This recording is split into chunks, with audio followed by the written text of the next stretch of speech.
This video program may inadvertently activate your smart speaker or virtual assistant. Smarter Home Life apologizes for, but will not be held liable for any potentially catastrophic events that may occur due to the viewing of this program. Thank you for your cooperation.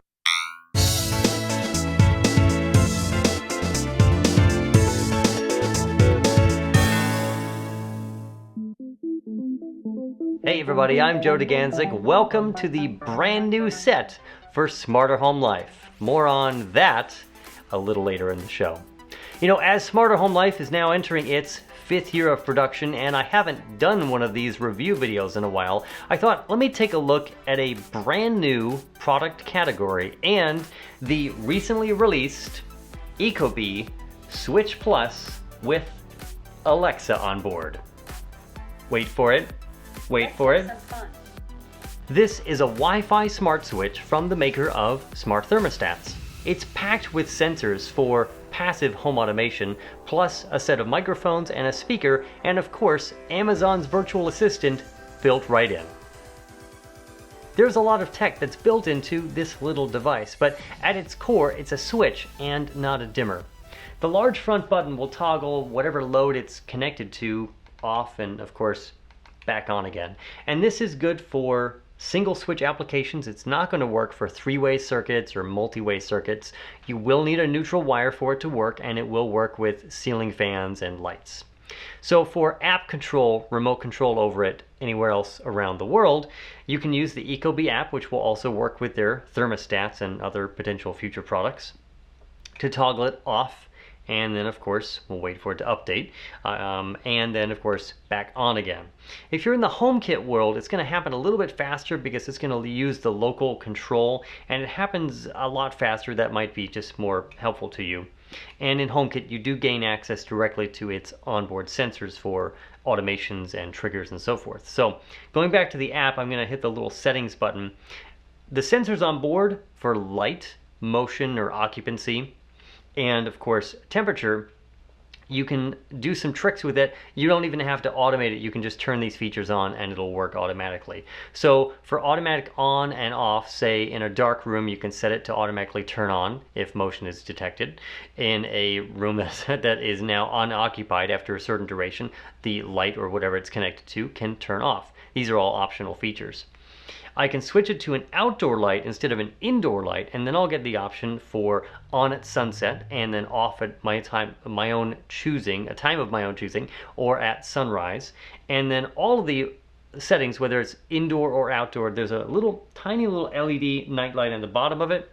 That'll come on automatically if you turn it on, if you turn that feature on when it is dark. And also on the device, rounding out the rest of the features, obviously the mics are on the bottom here, the speaker is there, and at the very, very top, two buttons, one to mute Alexa and one to trigger her manually. So what else does the Switch Plus work with? What are the other ways that you can control it? Well, of course, there's the smart speaker built in with what's her name to do your bidding. Alexa, turn on Switch Plus. Good timing. And the myriad of other services, podcasts, music, games, routines, all the other things that you can normally do with Alexa. But of course, the reverse is true as well. So any other Alexa device, like an Amazon Echo, can control the on-off functionality of the Switch Plus. Or maybe you might be in the Google Assistant world. Maybe you might be in the Apple HomeKit and the Siri world.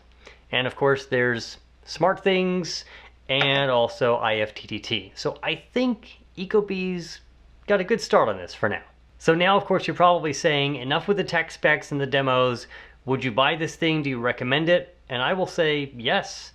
I think it's great to have not only an all-in-one device like this, but it's built right into your wall. It's fantastic. And when they do get the telephony features, the intercom stuff hooked up, this is going to be great to have, maybe in every room, maybe not in every single room of the house, but this is great because you don't have to go find a spot for another device to plug it in. It's ready to go. So the functions of the sensors, I tested them out. They work great. quick response and so forth.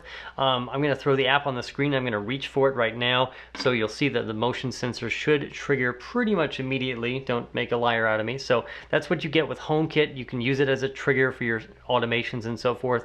Those sensors don't translate over to SmartThings. You just get the on-off control, which I kind of thought was a little disappointing. Oh, that was the other thing, onboard maintenance. So if you need to reset it or restart it, instead of going to find the app or flipping on and off a breaker, pressing the button for holding it down for a few seconds will actually create a voice menu that you can do certain maintenance functions right on the device. That's a great feature. Congrats, Ecobee. That's fantastic. The on-off on the delay on the app is kind of annoying, not a deal breaker. It's faster on HomeKit, but maybe Ecobee will get it together and make local control a little bit faster. No dimming.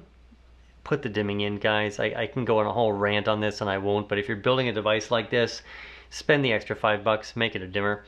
No Google Assistant. That should be coming soon. We're going to see that roll out more and more to devices as Google kind of gets their act together. And it's $100. So if you consider all the features that are on board, the smart sensors, the smart assistant basically with the speaker on board, and it's a remote controlled Wi-Fi switch, all that adds up to probably around $100. And remember that the companies give you the updates and the security and the firmware stuff for free these days for the life of the product, so that's built into the price. So $100, I would like to see it come down to around $80, but well, that's just me. Overall, yeah, I think it's a pretty good product. Go out and buy a couple hundred of them.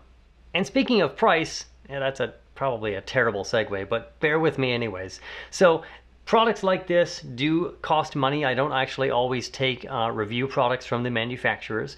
And the moral of the story is to continue reviewing products like this and to keep the show going, I ask for your help. We've got a wonderful dedicated group of supporters over at Patreon, who are our patrons, who've been with the show thick and thin over the years, and I ask for your support just a little bit every single month. It all adds up, the YouTube ads, the affiliate links, to keep the show on the air, and this is part of what I do to make a living. So if you can help out, that's awesome. Head over to patreon.com/smarterhomelife, and if you're one of our newest supporters, then thank you and welcome aboard.